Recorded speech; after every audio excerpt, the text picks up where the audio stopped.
আসসালামু আলাইকুম শিক্ষার্থীরা, আশা করি সবাই ভালো আছো, সুস্থ আছো।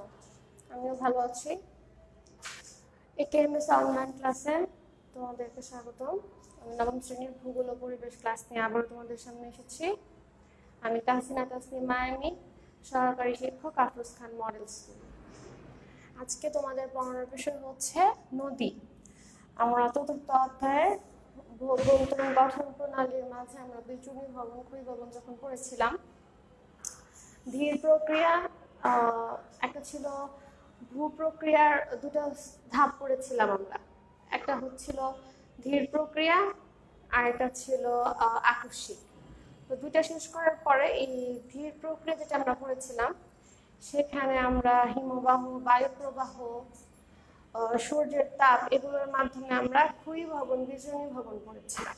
এই ক্ষয়ীভবনের মাঝে কতগুলো প্রক্রিয়া কাজ করে, প্রাকৃতিক শক্তি কাজ করে, বায়ু প্রবাহ, হিমবাহ, বায়ুপাত, সূর্যের তাপ। এগুলোর মধ্যে তোমাদের নদী সংক্রান্ত একটা প্রশ্ন ছিল, সেটা হচ্ছে, আমি তোমাদের সামনে বই নিতে বলবো। নবম শ্রেণীর ভূগোল ও পরিবেশের স্টুডেন্টরা, তোমরা তোমাদের বইয়ের 57 পৃষ্ঠা দেখো। 57 পৃষ্ঠা এখানে দেখবে, 58 পৃষ্ঠায় দেখো, নদী কাজ সম্পর্কে একটা টপিক রয়েছে। নদী যে ক্ষয় কার্য এবং সঞ্চয় কার্য করে, এটার একটা টপিক আছে 58 পৃষ্ঠায়। এবং এতে করে কিছু নদীর সংক্রান্ত কিভাবে ক্ষয় কার্য, সঞ্চয় কার্যের মাধ্যমে কিভাবে নদী ভূমিরূপ গঠন করে এবং নদীর গতি এবং অবস্থা সম্পর্কে কিছু আছে তোমাদেরকে আমরা এই সম্পর্কে পড়াবো। আচ্ছা, নদীর এখন কাজে আমরা যেটা ছোট করে বলি, সেটা হচ্ছে প্রাকৃতিক শক্তির প্রভাবে ভূপৃষ্ঠে প্রতিনিয়ত আমরা জানি ধীর পরিবর্তন হচ্ছে। বিভিন্ন রকম প্রাকৃতিক শক্তিগুলো আমি বারবার বলছি যে মোটামুটি একই রকম শক্তি। সূর্যের তাপ, বায়ুপাত, এই বায়ুপাতের মাঝে অনেক কিছু রয়েছে, বৃষ্টিপাত, তুষারপাত, হিমবাহ, তারপর হয়েছে বায়ু প্রবাহ, এগুলোর মাধ্যমে হয়। তো সেই ক্ষেত্রে নদী দেখা যায় এই বায়ুপাতগুলো সংঘটিত হয়।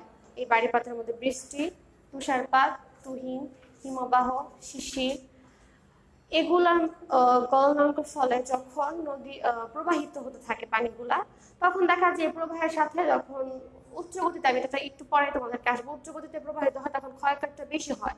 নদী যখন নিম্ন গতিতে দেয় তখন সে সঞ্চয় কার্য শুরু করে। এভাবে নদীর অভ্যন্তর, নদীর মাঝে বা নদীর ভিতরেও ক্ষয় এবং সঞ্চয় চলতে থাকে। এবং এই গতির পথে নদীর কতগুলো স্টেপ আছে, যেমন আমি এখানে বোর্ড একটু খেয়াল করো, আমি জানি না দেখা যাচ্ছে কিনা, দোয়াব, নদী সঙ্গম, উপনদী, এইগুলো কিছু প্রক্রিয়াগুলোর মাঝে এই ধরনের কিছু ভূমিরূপ সৃষ্টি হয়, সেগুলো নিয়ে আমরা আলোচনা করব। প্রথমে আমরা আসি নদী। নদী কি? উঁচু কোনো পর্বত, আমি প্রথমে বলি নদীর সৃষ্টিটা সাধারণত উঁচু কোনো ভূমিরূপ থেকেই হবে, উঁচু কোনো ভূমি থেকে, সেটা উঁচু কোনো পাহাড় পর্বত, উঁচু মালভূমি কিংবা যে কোনো উঁচু স্থান, শুধু পাহাড় পর্বত, যেমন আমরা ঝর্ণা বলি বা জলপ্রপাত, সেখান থেকে একটা নদীর সৃষ্টি হয়। তো এই ঝর্ণা, জলপ্রপাত অনেক উঁচু পাহাড়ের গা বেয়ে আসে। এখানে একটা জিনিস আছে, ঝর্ণা এবং জলপ্রপাত দুইটা মোটামুটি একই। বর্ষাকালে আমাদের স্বাভাবিক দৃষ্টিতে মোটামুটি একই লাগে। যেমন যখন ভর বর্ষা, মানে যে বর্ষাকাল চলছে এখন, বৃষ্টিপাতের ভর মৌসুম, তখনও কিন্তু বিখ্যাত বড় বড় ঝর্ণাগুলো, ওইখানে প্রবল ঢালে পানি প্রবাহিত হচ্ছে। জলপ্রপাত অলমোস্ট ঝর্ণা জলপ্রপাতের ছোট্ট একটা পার্থক্য আছে। ঝর্ণাটা হচ্ছে যে কোনো উঁচু স্থান বা পাহাড়ের গা বেয়ে, মানে ওটা পাহাড়টা টাচ করে বেয়ে বেয়ে বেয়ে বেয়ে পানি পড়ে। সেটা খুব প্রবল বেগেও পড়তে পারে, খুব দেখা যায় শুষ্ক মৌসুমে সেটা শুরু হয়ে যায়, গতিবেগ কমে যায়, বর্ষা মৌসুমে গতিবেগ বেড়ে যায়, বিশাল আকার ধারণ করে। কিন্তু সেটা হচ্ছে কি, কোনো পাহাড়ের গাত্র বেয়ে, মানে আমি সহজভাবে বলি গা বেয়ে, এটা সাপোজ একটা পাহাড় বা উঁচু স্থানের গা বেয়ে বেয়ে পানি পড়ছে, সেই ক্ষেত্রে এই ধরনের জলরাশির যে প্রপাত, এটাকে বলা হয় ঝর্ণা। আর জলপ্রপাত আমরা যেমন নায়াগ্রা ফলস সব থেকে বিখ্যাত জলপ্রপাত, এটা বিভিন্ন ছবি ইন্টারনেটে বলছে দেখা যায়, খেয়াল করবা এটা গা বেয়ে পড়ে না, প্রবল হারে পানি পড়ছে এবং জাস্ট ফ্লোটা এমন হচ্ছে যে এখানে একটা যে কোনো উঁচু ভূমি গা বেয়ে না, এটা এভাবে ফ্লো হচ্ছে, দূরে একটু দূরে সরে সমানে ফ্লো হচ্ছে, প্রবাহিত হচ্ছে, ভাবে পড়ছে। এই ধরনের যে পানি রাশির যে পতনটা হয় যেভাবে, এটাকে বলা হয় জলপ্রপাত। এই ছোট্ট একটা পার্থক্য। এছাড়া দুটো উঁচু স্থান থেকে পড়ে বৃষ্টির পানি, বরফ গলা পানি, এভাবেই জলপ্রপাত বা একটা ঝর্ণার সৃষ্টি হয়। তো যেখানে ছিলাম নদী, উঁচু কোনো পর্বত, মালভূমি বা পাহাড় থেকে, এটা মালভূমি বা পাহাড় আমরা না লিখি, উঁচু স্থান থেকে, উঁচু স্থান। আচ্ছা, আমি লেখা যদি না বোঝা যায় আমি বলে দিচ্ছি, একটু খেয়াল করবা। ইভেন বইয়ে খুঁজলো তোমরা কাছাকাছি সংজ্ঞা বা টপিকের আমি যা পড়াচ্ছি পেয়ে যাবা। উঁচু কোনো পর্বত, মালভূমি বা উঁচু স্থান থেকে যখন বৃষ্টিপাত, পরিশ্রবণ, হিমবাহ, তুষারপাত বা বরফ গলা ক্ষুদ্র ক্ষুদ্র প্রবাহ মিলিত হয়, দেখা যায় যে সব উঁচু স্থান থেকে বৃষ্টিপাতের মাধ্যমে পানিগুলা প্রবাহিত হয়ে পড়তেছে। পরিশ্রবণ বলতে গাছপালা বা যে কোনো বস্তু থেকে জুই সরণের মাধ্যমে পানিগুলা পড়তেছে। হিমবাহ, হিমবাহ হচ্ছে বরফ, যেটা তুষারপাত তুহিন এগুলো হয় ওগুলা, বা এই তুষার তুহিন কোনো জায়গায় জমাটবদ্ধ ছিল, তারপর তা সূর্যের তাপে গলে গলে গলিত, এই যে বরফ গলাতে লেখা, গলে গলে প্রবাহিত হয়ে পড়ছে।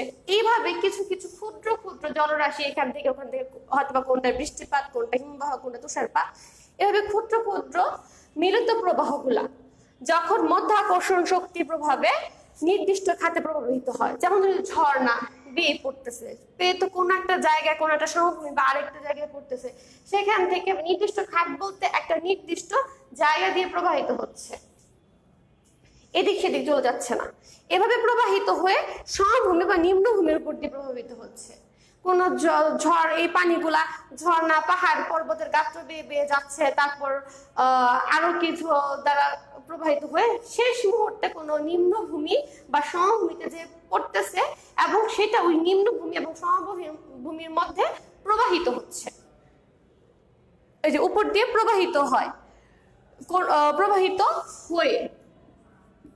প্রবাহিত হয়ে কোনো বিশাল জলরাশির সাথে মিলিত হয়, তখন তাকে নদী বলে। আমি ফার্স্টে বুঝাই বলতেছি, তারপর তোমাদেরকে এই সংজ্ঞাগুলো মুখস্থ করতে সহজ হবে।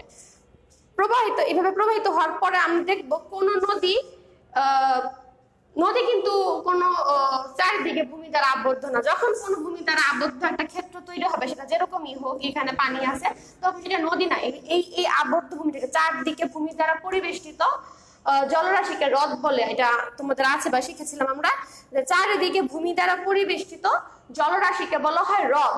তাহলে এটা কখনো নদী হবে না। নদী আমরা খেয়াল করে দেখবো, যে কোনো ছোট নদী, বড় নদী, যে নদী হোক না কেন, সেটা অন্য কোনো নদ নদী, অন্য কোনো সাগর, উপসাগর বলো, মহাসাগর বলো, অর্থাৎ যে কোনো আরেকটা বিশাল জলরাশির সাথে মিলিত হবে। একটা নদী যদি ডিরেক্ট কোনো বিশাল জলরাশির সাথে মিলিত না হয়, সে আরেকটা নদীর সাথে উপনদী বা শাখা নদী সৃষ্টি করে মিলিত হবে, তারপর সেটা যে কোনো আরেকটা বিশাল জলরাশিতে পতিত হবে। যেমন আমাদের যে বাংলাদেশের নদ নদীগুলো সবগুলোই কি শেষ পর্যন্ত কোথায়, বঙ্গোপসাগরে কিন্তু মিলিত হয়েছে। আমরা দেখতে পারি যে আমাদের মানচিত্রের দক্ষিণে সবগুলো জলরাশি ফ্লো কোথায় গেছে, প্রবাহিত হয়ে হয়ে আস্তে আস্তে বঙ্গোপসাগরের সাথে মিলিত হয়েছে। তাই বিশ্ব সবখানে হয় একটা নদী আরেকটা বড় নদী বা ছোট নদীর সাথে মিলিত হবে, অথবা কোনো বিশাল জলরাশিতে যে পতিত হবে। তাহলে আমরা কিন্তু সহজে মালভূমি বা যে কোনো উঁচু স্থান থেকে যখন বৃষ্টিপাত, পরিশ্রবণ, হিমবাহ বা বরফ গলা ক্ষুদ্র ক্ষুদ্র প্রবাহ মিলিত হয়ে একটি নির্দিষ্ট খাতে প্রবাহিত হয়, এবং কোনো নিম্নভূমি বা সমভূমি দ্বারা প্রবাহিত হয়ে একটা বিশাল জলরাশির সাথে, যে কোনো বিশাল জলরাশির সাথে মিলিত হয়। এই হচ্ছে নদীর সংজ্ঞা। আর এখানে আমি যখন ক্লাস করাই, তখন আমাকে অনেক স্টুডেন্টকে জিজ্ঞাসা করে, ম্যাডাম নদী এটা, তাহলে নদ কি? যেমন আমরা নদ নদী আলাদা করে বলি, যেমন ব্রহ্মপুত্র আমাদের যে শহর, যে নদী, নদের তীর, অ্যাকচুয়ালি নদী বললেও ভুল হবে, নদের তীরে অবস্থিত, সেটা হচ্ছে ব্রহ্মপুত্র। তো এখন নদ কি? আসলে এটা আমরা লিঙ্গ পরিবর্তনের সময়ও লিখি নদ, নদী ছোট থেকে শিখে আসতেছি, বাট ভৌগোলিক ভাষা এটা ভুল, নদ নদী বলে কিছু নেই। আমরা আমরা আমরা আমাদের টিচার কাছে জিজ্ঞাসা করছি যখন পড়ছি বা আমরা খুঁজছি, কিছুই পাই না, নদ নদী বলে কিছু নাই। এটা হইতে পারে কোন একটা সময় দেখা যায় নামকরণের উপর ওই জলরাশি গুলাকে ওই কি বলে, হয়তো বা ব্রহ্মপুত্রের নাম যদি অন্য কিছু হতো, সুরমা হইতো, তখন এটাকে নদী বলা হইতো। কারণ নদের বা নদীর মধ্যে স্রোতের গতিবেগ, এটার চলার রাস্তা পথ কোনো কিছুতেই কিন্তু পরিবর্তন নেই, একই। যেটা জানা যায় মানে যুক্তি হিসেবে যেটা দেখা হয়েছে যে নামকরণের জন্য সাধারণত এগুলোকে নদ বলা হয়, ঠিক আছে। যেমন ব্রহ্মপুত্র, ব্রহ্মের পুত্র, নামটা পুরুষবাচক লাগে, দ্যাটস ওয়াই বাংলা বইগুলো দেখা যায় যে আমরা লিঙ্গ পরিবর্তনের সময় নদ নদী পড়ি, কিন্তু নদের অ্যাকচুয়ালি আলাদা কোনো বৈশিষ্ট্য কিংবা কোনো ডেফিনেশন পাওয়া যায়নি। তারপর দেখো এখন নদী যখন প্রবাহিত হয় তখন কিছু কিছু ভূমিরূপ সৃষ্টি করে, যেমন দোয়াব, নদী সঙ্গম, উপনদী, শাখা নদী, নদী গর্ভ, নদী উপত্যকা। এখন আসতেছে যে দোয়াব কি, এগুলা বিশেষ করে দেখা যায় যে ম্যাক্সিমাম জ্ঞানমূলক প্রশ্ন বা এমসিকিউতে আসে যে দোয়াব কি। দুটি নদীর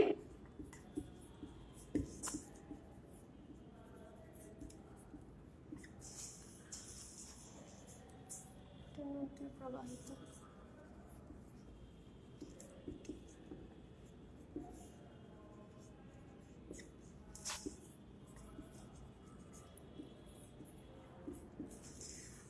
দুটি নদী প্রবাহিত মধ্যবর্তী ভূমি। এখন দেখো দুইটা নদী, এখানে একটা নদী প্রবাহিত হচ্ছে, জাস্ট অনেক সময় হচ্ছে পাশাপাশি দুটো নদী গেছে একই এলাকা বা একই অঞ্চল দিয়ে, হয়তো এর মাঝখানে সরু একটা চর বা তীরবর্তী একটা জনপদ গড়ে উঠছে, এদিক দিয়ে একটা নদী গেল, তারপর হয়তো সেটা মিলিত হয়েছে, কিন্তু এই যে মাঝখানে একটা ভূমি সৃষ্টি হয়েছে, এদিকে একটা নদী, যখন দুটো নদী মিলিত হইতে যায় সেটা তো দুইটা দিক থেকে আসতেছে, আসার পরে হয়তো বা সে একটা তারা মিলিত হয়ে ভাবে চলা শুরু করছে, কিন্তু মাঝখানে এক চিলতে ভূমি থাকে, খন্ড একটা ভূমি থাকে। এই যে মধ্যবর্তী দুটো নদীর এই যে মধ্যবর্তী ভূমিটা, এই ভূমিটাকে দোয়াব বলা হয়। এই একটা নদী, এই একটা নদী হয়তো এটা মিলিত হয়েছে, মিলিত হওয়ার আগে কিন্তু মাঝখানে আমরা সহজে যেটা চর বলি, হ্যাঁ, এখানে জনপদ বা এখানে কৃষিকাজ অনেক কিছুই করা হয়, খুব উর্বর থাকে এই ভূমিটা। তো দেখা যায় যে এই যে একটা খণ্ড ভূমি, এটা কি বলা হয়, দোয়াব। দুটি নদীর প্রবাহিত মধ্যবর্তী ভূমিকে দোয়াব বলে।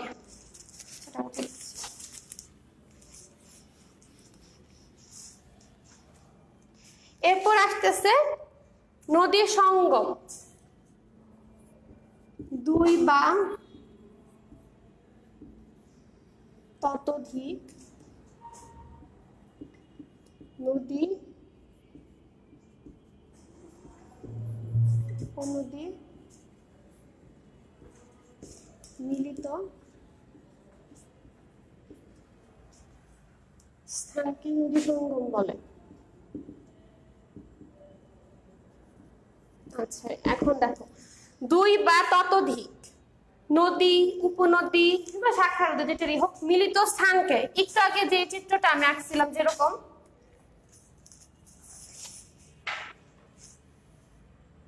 যে এখান থেকে একটা নদী প্রবাহিত হয়েছে, দেন এখান থেকে আরেকটা নদী প্রবাহিত হইতেছে, তারপর দেখা যাচ্ছে যে এরকম একটা নদী মিলছে, কিংবা এখানে হইতে পারে কি আরো নদী আসতে পারে, আমি দুটো দিয়ে আঁকতেছি, দুটো নদী দুই জায়গা থেকে আসছে, এটা হচ্ছে মাঝখানের ভূখণ্ডটা, সেই দোয়াব, এই জায়গাটা হচ্ছে দোয়াব, একটু আগে যেটা আমি পড়াইলাম।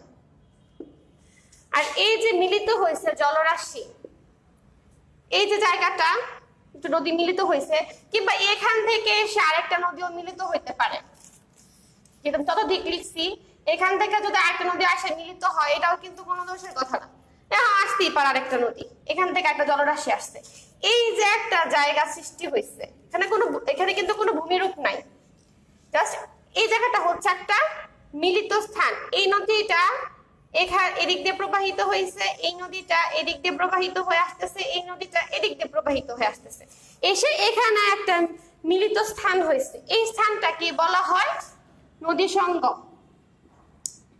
সঙ্গম বা নদী মিলন যেটা বলে, এখানে সঙ্গম নিয়ে আসছে তোমাদের বইয়ে। তো এই যে স্থানটা, এইটুকু অংশকে বলা হয় নদী সঙ্গম। এই অংশটা কিন্তু অনেক বড় থাকে, অনেক ওয়াইড প্রশস্ত থাকে, এবং এই জায়গাটাতে স্রোতও কিন্তু বেশি থাকে।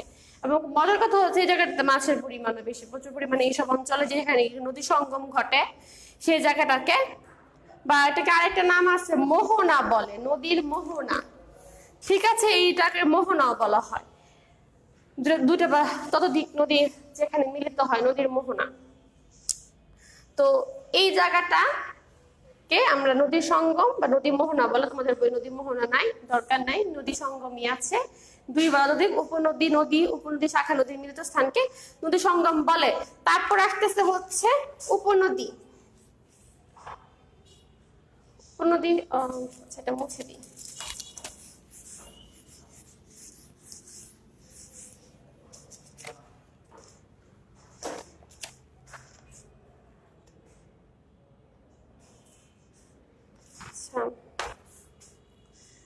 তার কি নাই? এখন দেখো, আমি একটু আগে লিখছিলাম পর্বত, উঁচু স্থান।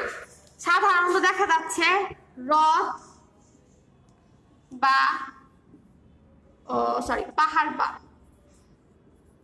পাহাড় বা উঁচু স্থান থেকে যেসব নদীর আলাদা গতিপথ সৃষ্টি হয়।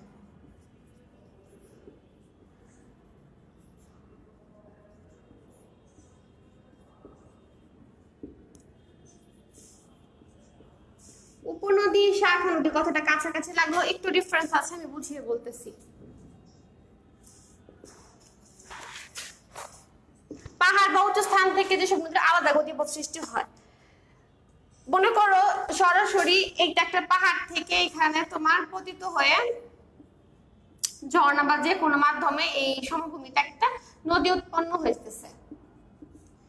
এখান থেকে সরাসরি এটা হচ্ছে মেইন স্ট্রিমটা, নদী, মূল নদীটা। ঠিক এখান থেকে সরাসরি হয়তো বা আরেকটা সে নিম্নভূমি পাইছে বা সমভূমি পাইছে, অর্থাৎ আরেকটা খাত সে পাইছে, পেয়ে এই দিক দিয়ে একটা নদী গেছে, এখানেও একটা নদী গেছে। হ্যাঁ, এই সরাসরি এই নদীটা যেখান থেকে উৎপত্তি স্থল, অর্থাৎ একদম একটা নদীর অরিজিন যেখানে, উৎপত্তি স্থল যেখানে, সেখান থেকেই আরেকটা ফ্লো চলে গেছে অন্যদিকে। একটু সরু ফ্লো হবে এটা অবশ্যই, মেইন স্ট্রিম নদীর যে মূল যে ধারাটা, ওখান থেকে একটু সরে আরেকটা নদী শাখা চলে গেছে। তো নর্মালি আমাদের মাথায় আসবে এটা শাখা নদী, বাট অ্যাকচুয়ালি এটা শাখা নদী না। একদম মেইন ফ্লো থেকে যখন চলে যায়, সরি অরিজিন থেকে যখন চলে যায়, বা মূল নদী থেকে, আমাদের বইয়ে কি মূল নদী আছে কিনা আমি জানি না, হ্যাঁ, তো চলে যায়, তখন সেটাকে উপনদী বলে। এবং এটা কি হয়, সৃষ্টি হয়ে থাকে উপনদী বলে, এটা আনতে দিতে পারো, সৃষ্টি হয়ে বিশাল কোন জলরাশিতে পতিত হয়।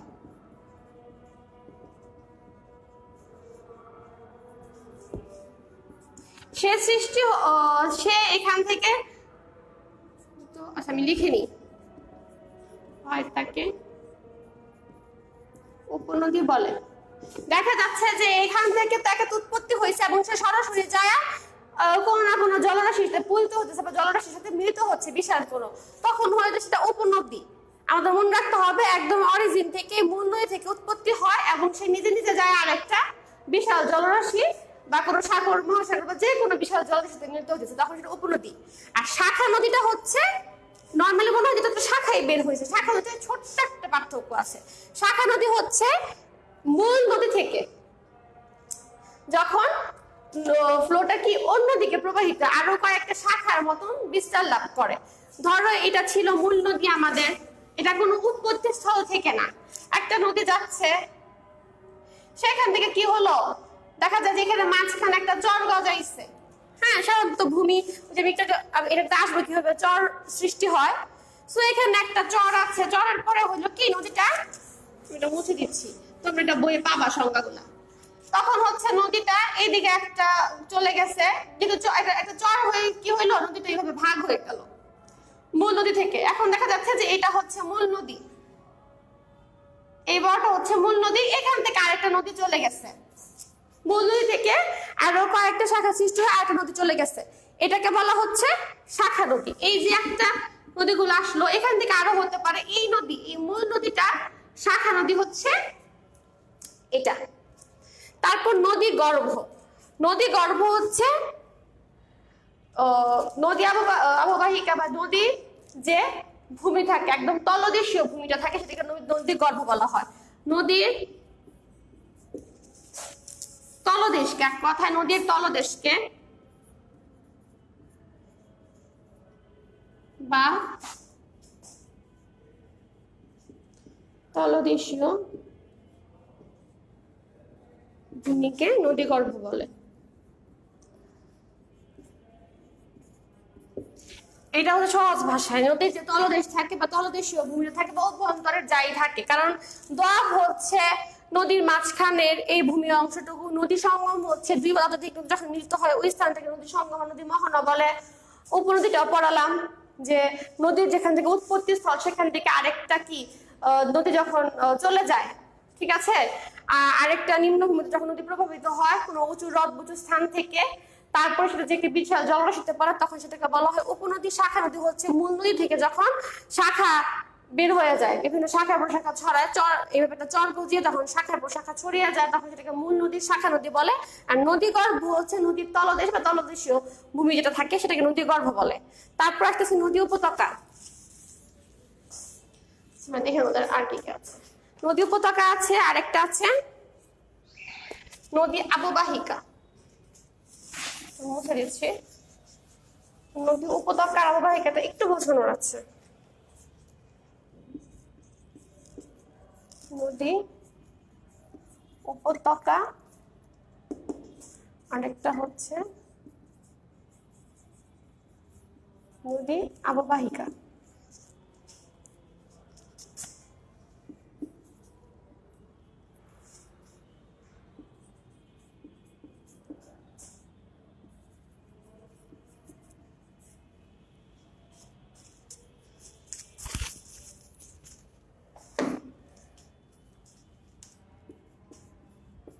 লিখে নি, তারপর বুঝিয়ে দিচ্ছি যে নদী প্রবাহিত হয়।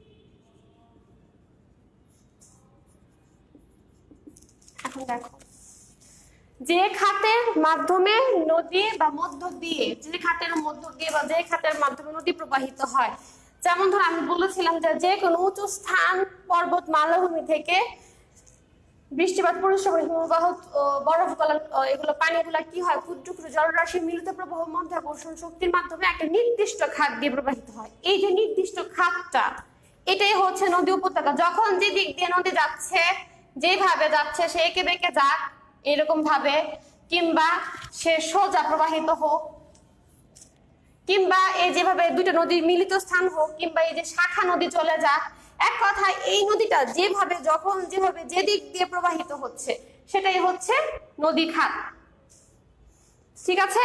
এই নদীটা সেই উঁচু স্থান থেকে যখন মধ্যাকর্ষণ শক্তি প্রবাহিত হওয়া শুরু করলো কোনো নিম্নভূমি বা সমভূমি দ্বারা, তখন এটার উপনদীর সৃষ্টি হোক, শাখা নদী হোক আর মূল নদীটাই হোক, যখন যে দিক দিয়ে যাচ্ছে সেই জায়গাটাই, সেই খাতটাই হলো নদী উপত্যকা। অনেক সময় নদী উপত্যকা কি, তাহলে যে খাতের মধ্য দিয়ে বা যে খাতের মাধ্যমে নদী প্রবাহিত হয় তাকে নদী উপত্যকা বলে।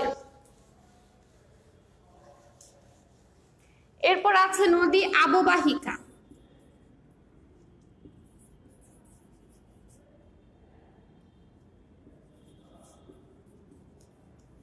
নদী অববাহিকাটা হচ্ছে এই যে নদীগুলা, নদী উপনদী পড়েছি আমরা, শাখা নদী,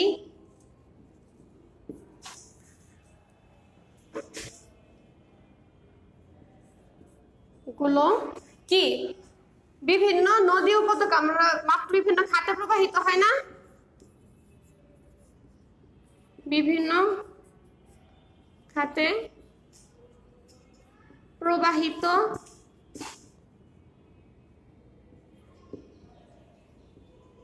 হ্রদ বা বিশাল হ্রদ লেখার দরকার নাই, প্রবাহিত হয়ে বিশাল জলরাশির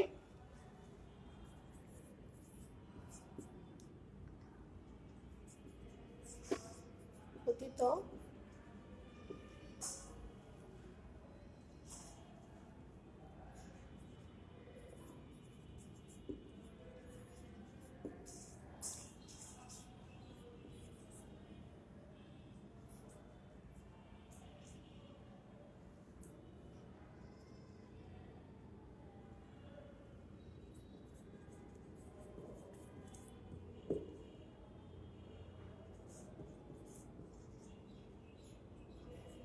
আমি বলে দিচ্ছি লেখা শেষ হলো।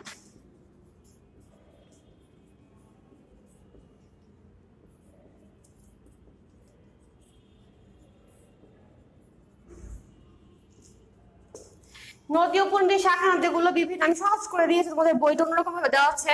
নদী উপনদী শাখা নদীগুলো বিভিন্ন খাতে প্রবাহিত হয়ে বিশাল জলরাশির মধ্যে সাথে পতিত হওয়ার সময় বা মিলিত হওয়ার সময়, পতিত না লিখলে সুন্দর লাগে, মিলিত হওয়ার সময় যে পার্শ্ববর্তী ভূমিরূপ থাকে।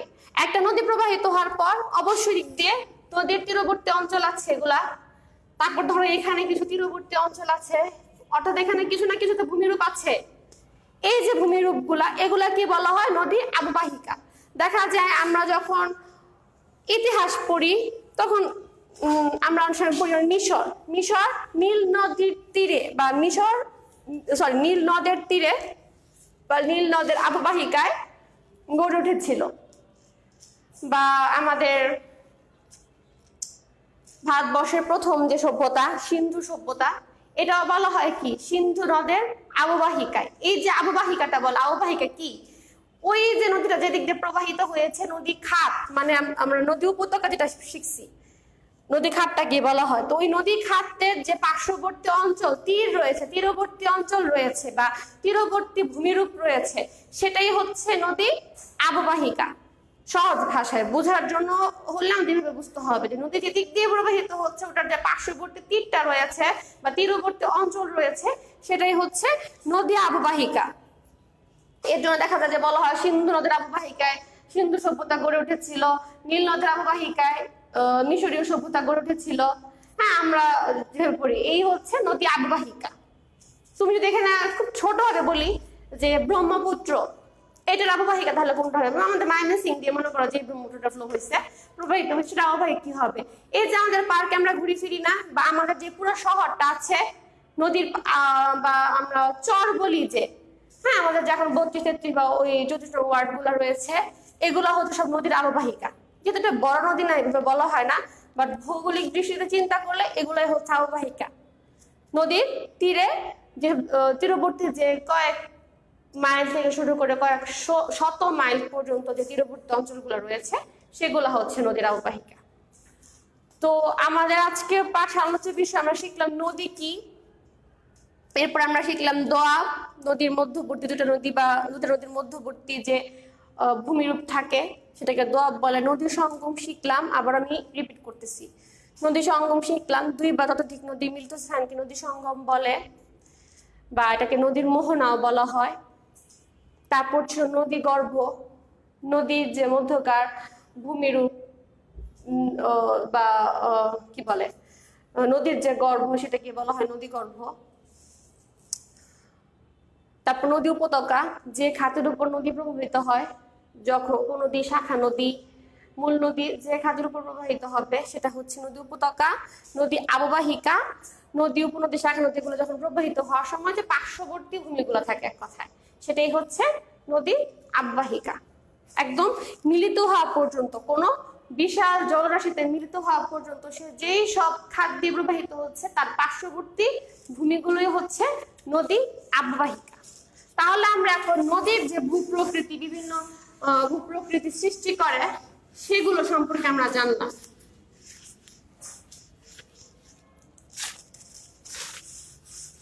এখন আসি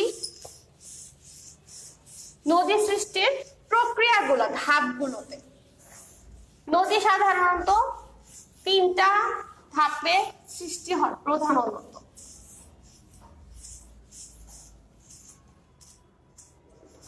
তোমাদের বইয়ের 59 পৃষ্ঠায় দেখবা যে নদীর গতি অবস্থা বা ধাপগুলা কি।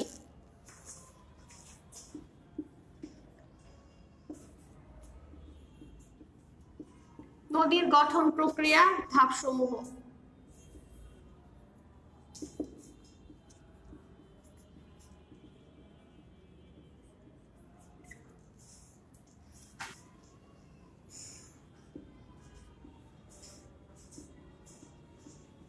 ঊর্ধ্বগতি,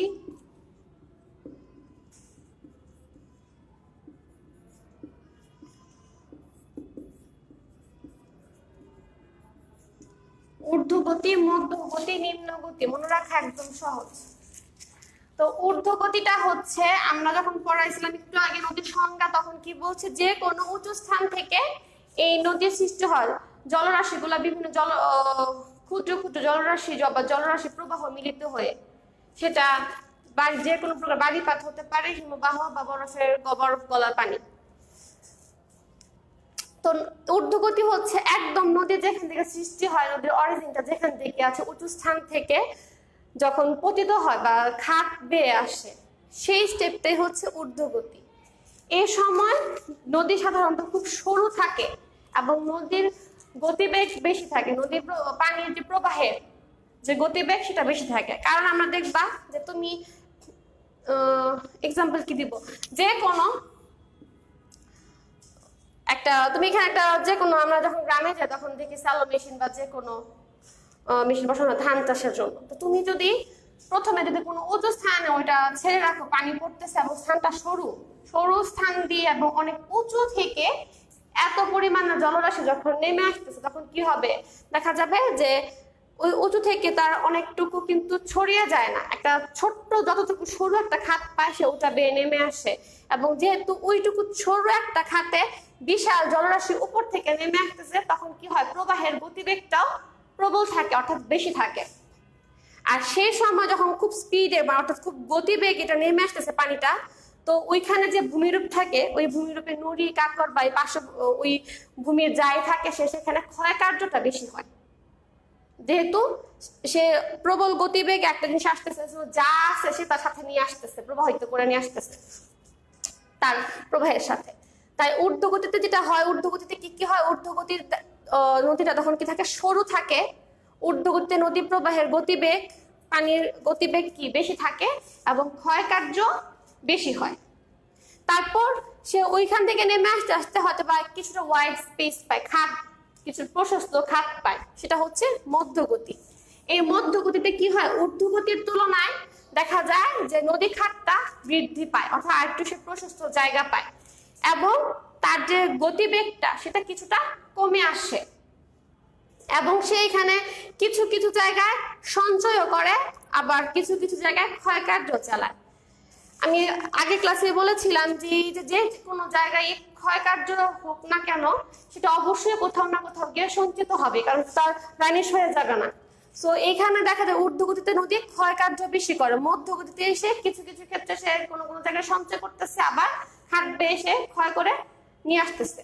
তারপর আসে নিম্নগতিতে নদী, গতিপথের একদম যখন সমভূমি বা নিম্নভূমিতে নেমে আসে, যেটা আমরা যে নদী অববাহিকার দেখি, নদী উপত্যকা, যখন একদম সে নিম্নগতিতে বা কোনো সমভূমিতে নদী প্রবাহিত হয় তখন তার গতিবেগ একদম কম থাকে। ঊর্ধ্বগতি নিম্নগতি ঊর্ধ্বগতি মধ্যগতি নিম্নগতি এই তিনটা গতিতে সব থেকে গতিবেগ কম থাকে হচ্ছে নিম্নগতিতে, একদম স্রোত কম থাকে এবং এখানে নদী যাবতীয় সঞ্চয় কার্য চালায়। সে তার যত সঞ্চয় কার্য আছে দেখা যায় এই নিম্নগতিতে করে। এর জন্য আমরা দেখা যায় মাঝে মাঝে বিভিন্ন নদী আমরা কি মধ্যবর্তী অঞ্চলে বা আমরা চর জাগতে দেখি, এখানে কি করে নদী সে যে তার নুড়ি কাকর পলি এগুলোতে নিয়ে আসে, কাদামাটিতে নিয়ে আসে, এগুলো কোথায় সঞ্চয় করে, এই চর অঞ্চলগুলো এই নিম্নগতিতে এসে সঞ্চয় করে, যার ফলে তোমার নদী গর্ভে বিভিন্ন চর দেখতে পারি বা এই দোয়াবের সৃষ্টি হয়। ভূগোলের ভাষা থেকে আমরা দোয়াব বলি, যে দুটা নদীর মধ্যবর্তী স্থান বা বিভিন্ন জায়গায় এরকম দোয়াব বা একটা নদীর মাঝে ছোট ছোট চরের সৃষ্টি হয়। তাহলে আমরা ঊর্ধ্বগতির বৈশিষ্ট্য জানলাম হচ্ছে এখানে নদী কি, ওইটা নদীর উৎপত্তি স্থল। তারপর হচ্ছে এখানে নদী সরু থাকে, নদী পানির গতিবেগ বা নদী প্রবাহের গতিবেগ কি প্রবল থাকে বা বেশি থাকে, এবং এখানে নদী ক্ষয় কার্য চালায়। ঊর্ধ্বগতির পরে মধ্যগতিতে আসতেছে, নদী এখানেও নদীর প্রশস্ততা বৃদ্ধি পায়, নদীর প্রবাহের গতিবেগ কমে যায়, এবং এখানে ক্ষয় কার্য ও সঞ্চয় কার্য উভয় চলতে থাকে। নিম্নগতির হচ্ছে নদী যখন সমভূমি বা কোনো নিম্নভূমিতে প্রবাহিত হয়, সেটা তখন নদীর নিম্নগতির সৃষ্টি হয়। এখানে নদী সর্বোচ্চ প্রশস্ত থাকে, নদীর প্রবাহের গতিবেগ একদম কমে যায়, এবং এখানে নদী সঞ্চয় কার্য চালায়। তো আজকের মতো তোমাদের ক্লাসে এটুকুই। তাহলে আমরা নদীর বিভিন্ন ভূ প্রক্রিয়াগুলো শিখলাম, নদীর গঠন প্রক্রিয়ার যে ধাপসমূহ এটা নিয়ে আলোচনা করা হলো। নেক্সট ক্লাসে আমরা হচ্ছে এই নদীর সঞ্চয় কার্য, আমরা যে একটু আগে পড়লাম নদীর ক্ষয় কার্য এবং সঞ্চয় কার্য, এই নদীর ক্ষয় কার্যের ফলে এবং সঞ্চয় কার্যের ফলে যে ভূমিরূপগুলো সৃষ্টি হয় সেগুলো নিয়ে আমরা আলোচনা করব। তো আগামী ক্লাসে তোমাদেরকে আসার কি বলে ইনভাইট করে আজকের মতো শেষ করতেছি। সবাই ভালো থেকো, সুস্থ থেকো, আল্লাহ হাফেজ।